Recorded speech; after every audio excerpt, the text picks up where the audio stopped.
ask that the calling of the quorum be suspended. Without objection.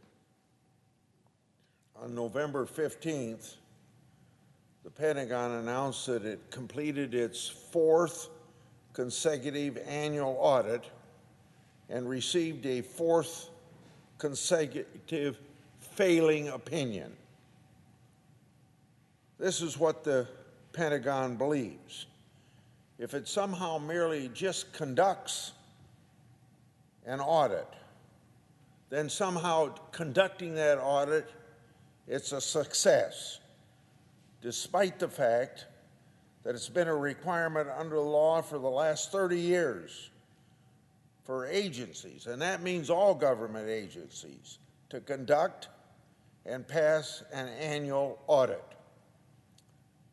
The Department of Defense is about the only one that doesn't meet the requirements of law.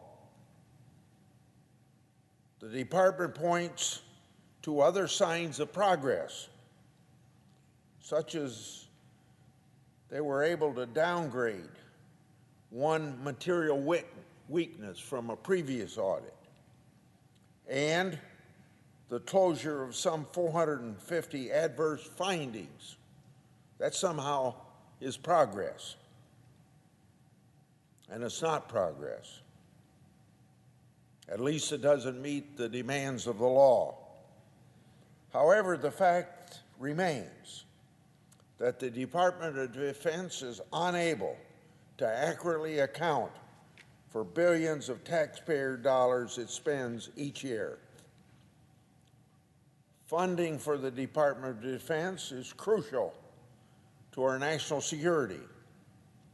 Men and women who volunteer to wear the uniform and hence then defending our country, these people deserve to be well paid and well equipped. In light of the rising threats around the globe, it's more crucial than ever that not $1 is lost to fraud, waste, and abuse. A clean audit, which the Defense Department hasn't ever had, is the key to whether Department of Defense money is spent responsibly.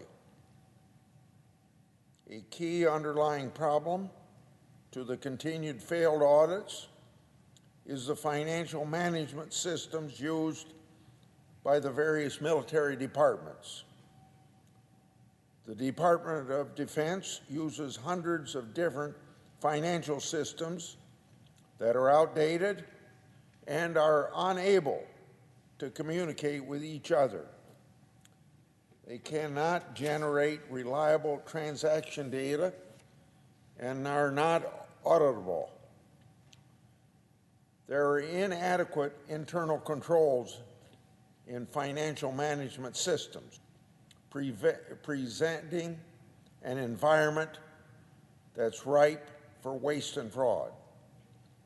Without internal controls at the transaction level, military leaders can never know how much more things cost. I've tried to work with leaders in the department on this subject for years, but time and again, I've been disappointed. The Defense Department's inability or its unwillingness to make necessary and overdue changes should be unacceptable to any senator.